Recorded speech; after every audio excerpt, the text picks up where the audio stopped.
السلام علیکم دوستو 31 اکتوبر شہید ناموس رسالت غازی علم الدین شہید کا یوم شہادت ہے۔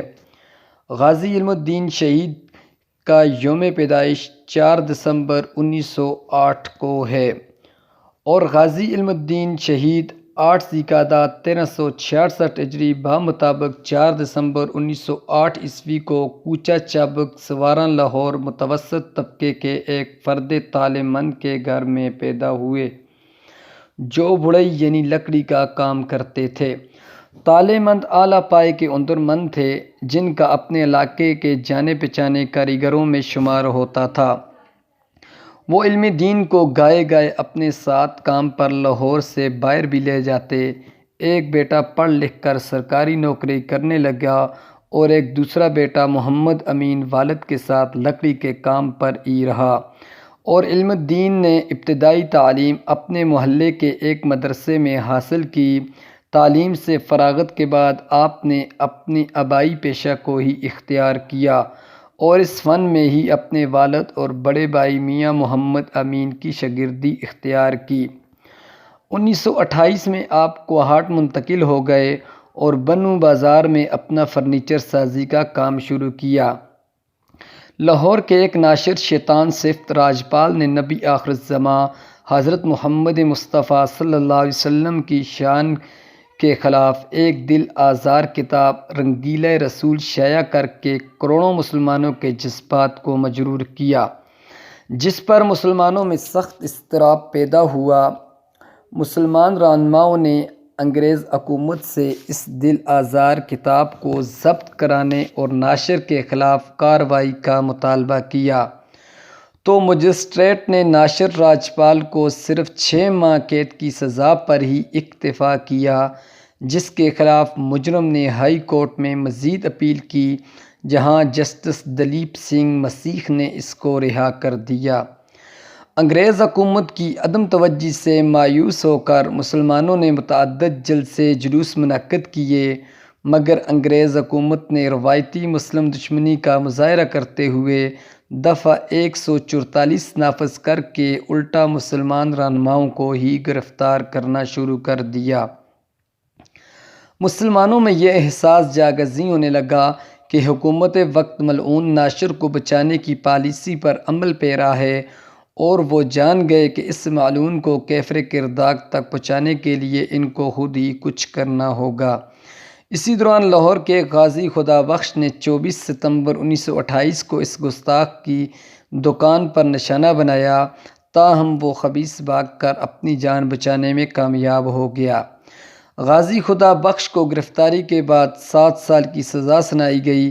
اسی طرح ایک اور مرد مجاہد گھر سے کفن باندھ کر نکلا جو افغانستان کا ایک غازی عبدالعزیز تھا، جس نے لاہور آ کر اس شاطم رسول کی دکان کا رخ کیا، مگر یہ بدبخت دکان میں موجود نہیں تھا، اس کی جگہ اس کا دوست سوامی ستیانند موجود تھا۔ غازی عبدالعزیز نے غلط فہمی میں اس کو ہی راجپال سمجھ کر ٹھکانے لگا دیا۔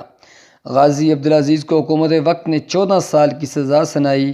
راجپال ان 2 حملوں کے بعد نہایت خوفزدہ رہنے لگا۔ حکومت نے اس کی پوشیدہ پناہی کرتے ہوئے 2 ہندو سپاہیوں اور ایک سکھ علویدار کو اس کی حفاظت پر متعین کر دیا تھا۔ اخبارات چیختے چلاتے رہے، راجپال کے خلاف کارروائی کا مطالبہ کرتے رہے، جلسے ہوتے، جلوس نکلتے، لیکن حکومت اور عدل و انصاف کے کان پر جوں تک نہ رینگتی۔ مسلمان دل برداشتہ تو ہوئے لیکن سرگرم عمل رہے۔ دلی دروازہ سیاسی سرگرمیوں کا گڑھ تھا، یہاں سے جو آواز اٹھتی پورے ہندوستان میں گونج جاتی۔ علم الدین ایک روز حسب معمول کام پر سے واپس آتے ہوئے دلی دروازے پر لوگوں کا ہجوم دیکھ کر رک گئے۔ انہوں نے لوگوں سے دریافت کیا تو پتہ چلا کہ راجپال نے نبی کریم صلی اللہ علیہ وسلم کے خلاف کتاب چھاپی ہے، اس کے خلاف تقریریں ہو رہی ہیں۔ کچھ دیر میں ایک اور مقرر آئے جو پنجابی زبان میں تقریر کرنے لگے۔ یہ علم الدین کی اپنی زبان تھی۔ تقریر کا ماحصل یہ تھا کہ راجپال نے ہمارے پیارے نبی حضرت محمد مصطفیٰ صلی اللہ علیہ وسلم کی شان میں گستاخی کی ہے اور وہ واجب القتل ہے۔ اسے اس شر انگیزی کی سزا ضرور ملنی چاہیے۔ علم الدین گھر پہنچے تو والد سے تقریر کا ذکر کیا۔ انہوں نے بھی تائید کی کہ رسول اللہ صلی اللہ علیہ وسلم کی ذات پر حملہ کرنے والے کو واصل جہنم کرنا چاہیے۔ وہ اپنے دوست شیدے سے ملے اور راجپال اور اس کی کتاب کا ذکر کرتے، لیکن پتہ نہیں چل رہا تھا کہ راجپال کون ہے، کہاں ہے اس کی دکان، اور کیا اس کا حلیہ۔ شیدے کے ایک دوست کے ذریعے معلوم ہوا کہ شاطم رسول اسپتال روڈ پر کتابوں کی دکان کرتا ہے۔ علم الدین اس کی تحقیق پر لگ گیا، جس کے لیے اس نے بہت سے لوگوں سے پوچھا اور جلد سے جلوسوں میں ہونے والی تقاریر سنی۔ بعد از یقین ایک رات اس کا دل بہت پسیجا، جہاں پھر ایک رات انہیں خواب میں ایک بزرگ ملے۔ انہوں نے کہا، تمہارے نبی کریم صلی اللہ علیہ وسلم کی شان میں گستاخی ہو رہی ہے اور تم ابھی تک سو رہے ہو، اٹھو جلدی کرو۔ علم الدین بڑھ کر اٹھے اور سیدھے شیدے کے گھر پہنچے۔ پتہ چلا کہ شیدے کو بھی ویسا ہی خواب نظر آیا تھا۔ دونوں ہی کو بزرگ نے راجپال کا صفایا کرنے کو کہا۔ دونوں میں یہ بات چلتی رہی کہ کون یہ کام کرے، کیونکہ دونوں ہی یہ کام کرنا چاہتے تھے۔ پھر قراندازی کے ذریعے دونوں نے فیصلہ کیا۔ 3 مرتبہ علم الدین کے نام کی پرچی نکلی تو شیدے کو ہار ماننی پڑی۔ علم الدین ہی شاطم رسول کا فیصلہ کرنے پر مامور ہوئے۔ چنانچہ غازی علم الدین 6 اپریل 1929 کو لاہور آئے۔ معلوم ہوا کہ راجپال کی دکان واقع اسپتال روڈ، انارکلی نزد مزار قطب الدین ایبک میں ہے۔ آپ وہاں گئے تو معلوم ہوا راجپال ابھی نہیں آیا۔ آتا ہے تو پولیس اس کی حفاظت کے لیے آ جاتی ہے۔ آپ نے انتظار کیا اور پھر اتنے میں وہ خبیث 1 بجے دوپہر پہنچ گیا، جسے کار سے نکلنے والے کے بارے میں کھوکے والے نے بتایا کہ یہی راجپال ہے، اسی نے کتاب چھاپی ہے۔ وہ دفتر میں جا کر اپنی کرسی پر بیٹھا اور پولیس کو اپنی آمد کی خبر دینے کے لیے ٹیلی فون کرنے ہی والا تھا کہ علم الدین دفتر کے اندر داخل ہوئے۔ راجپال نے درمیانے قد کے گندمی رنگ والے جوان کو اندر داخل ہوتے دیکھ لیا، لیکن وہ سوچ بھی نہ سکا کہ موت اس کے اتنی قریب آ چکی ہے، اور آپ نے راجپال کو للکارا اور کہا، اپنے جرم کی معافی مانگ لو اور دل آزار کتاب کو تلف کر دو اور آئندہ اس قسم کی حرکت سے باز آ جاؤ۔ راجپال اس انتباہ کو گیدڑ بھبکی سمجھ کر خاموش رہا۔ اس پر غازی علم الدین نے پلک جھپکتے ہی چھری نکالی اور ہاتھ فضا میں بلند ہوا اور راجپال کی جگر پر جا لگا۔ چھری کا پھل سینے میں اتر چکا تھا۔ ایک ہی وار اتنا کارگر ثابت ہوا کہ راجپال کے منہ سے صرف ہائے ہائے کی آواز ہی نکلی اور وہ اوندے منہ زمین پر جا پڑا۔ اس کی دکان کے ایک ملازم نے قریبی تھانے انارکلی کو خبر دی، جس پر پولیس نے آپ کو گرفتار کر لیا۔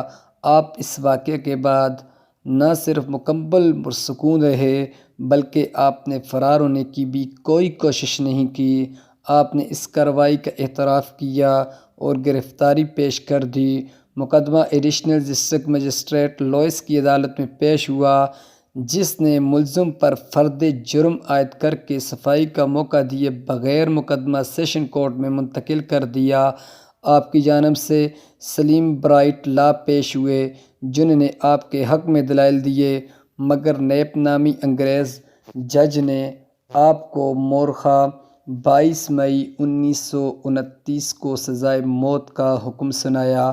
مسلمانان لاہور نے فیصلہ کیا کہ سیشن کورٹ کے اس فیصلے کے خلاف ہائی کورٹ میں اپیل کی جائے اور اس مقدمے میں غازی کی وکالت کے لیے شیر آفاق وکیل جناب قائد اعظم محمد علی جناح رحمہ اللہ کو نامزد کیا گیا۔ چنانچہ قائد اعظم محمد علی جناح رحمہ اللہ بمبئی سے لاہور تشریف لائے، جن کی معاونت جناب فرخ حسین بیرسٹر نے کی۔ 7 جولائی 1929 کو غازی علم الدین کو سزائے موت کا حکم سنایا گیا، جسے اپیل کے بعد 15 جولائی 1929 کو ہائی کورٹ کے 2 ججوں نے بھی سیشن کورٹ کی سزا کو بحال رکھا۔ اور غازی کی اپیل خارج کر دی۔ اپیل خارج ہونے کی اطلاع جب جیل میں غازی علم الدین کو ملی تو آپ نے مسکرا کر فرمایا، شکر الحمدللہ، میں یہی چاہتا تھا، بزدلوں کی طرح قیدی بن کر جیل میں سڑنے کے بجائے تختِ دار پر چڑھ کر ناموس رسالت پر اپنی جان فدا کرنا میرے لیے ہزار ابدی سکون اور راحت ہے۔ مسلمانوں امائن دین نے ہائی کورٹ کے اس فیصلے کے خلاف لندن کی پریوی کونسل میں اپیل دائر کی۔ اس اپیل کا مسودہ قائد اعظم رحمہ اللہ کی زیر نگرانی ہی تیار کیا گیا تھا، مگر انگریز حکومت جو ایڈیشنل سیشن کورٹ سے ہائی کورٹ تک مسلم دشمنوں کا مسلسل مظاہرہ کرتی آئی تھی، اس نے بھی اپیل کو رد کر دیا۔ علم الدین کے گھر والوں کو خبر ہوئی تو وہ ایران ضرور ہوئے، لیکن انہیں پتہ چل گیا کہ ان کے نور چشم نے کیا زبردست کارنامہ سر انجام دیتے ہوئے ان کا سر فخر سے بلند کر دیا ہے۔ اس قتل کی جزا کے طور پر 31 اکتوبر 1929 بروز جمعرات کو میاں والی جیل میں عمل درآمد کیا گیا۔ آپ کی شہادت کے بعد انگریز حکومت نے آپ کے جسد خاکی کو قبضے میں ہی رکھا اور کسی نامعلوم مقام پر سپرد خاک کر دیا، جس پر شدید احتجاج لہر اٹھی اور 4 نومبر 1929 کو مسلمان رہنماؤں کے ایک وفد نے، جن میں سر فہرست شاعر مشرق علامہ اقبال رحمہ اللہ، سر محمد شفیع، مولانا عبدالعزیز، مولانا ظفر علی خان وغیرہ نے گورنر آف پنجاب سے ملاقات کی اور جسد خاکی کی حوالگی کا مطالبہ کیا۔ گورنر نے شرط عائد کی کہ اگر مذکورہ رہنما پرامن تدفین کی ذمہ داری اور کسی گڑبڑ کے نہ ہونے کی یقین دہانی کرائیں تو جسد خاکی مسلمانوں کے حوالے کیا جا سکتا ہے۔ مذکورہ وفد نے یہ شرط منظور کر لی۔ 13 نومبر 1929 کو مسلمانوں کا ایک وفد سید مراتب علی شاہ اور مجسٹریٹ مرزا مہدی حسن کی قیادت میں میاں والی روانہ ہوا اور دوسرے روز جسد خاکی وصول کر لیا گیا۔ اس موقع پر موجود لوگوں کا بیان ہے کہ 2 ہفتے گزر جانے کے باوجود جسد خاکی میں ذرا بھی تعفن نہیں تھا اور لاش بالکل صحیح و سلامت تھی۔ چہرے پر جلال و جمال کا حسین امتزاج تھا اور ہونٹوں پر مسکراہٹ تھی۔ محکمہ ریلوے نے یہ جسد خاکی 15 نومبر 1929 کو لاہور چھاونی میں 2 مسلم رہنماؤں جناب محمد علامہ اقبال رحمہ اللہ تعالیٰ اور محمد شفیع صاحبان کے حوالے کیا۔ غازی علم الدین شہید رحمہ اللہ علیہ شہید کا جنازہ لاہور کی تاریخ کا سب سے بڑا جنازہ کہلاتا ہے، جس میں تقریباً اس وقت 6 لاکھ مسلمانوں نے شرکت کی۔ جنازہ کا جلوس تقریباً 5.5 میل لمبا تھا۔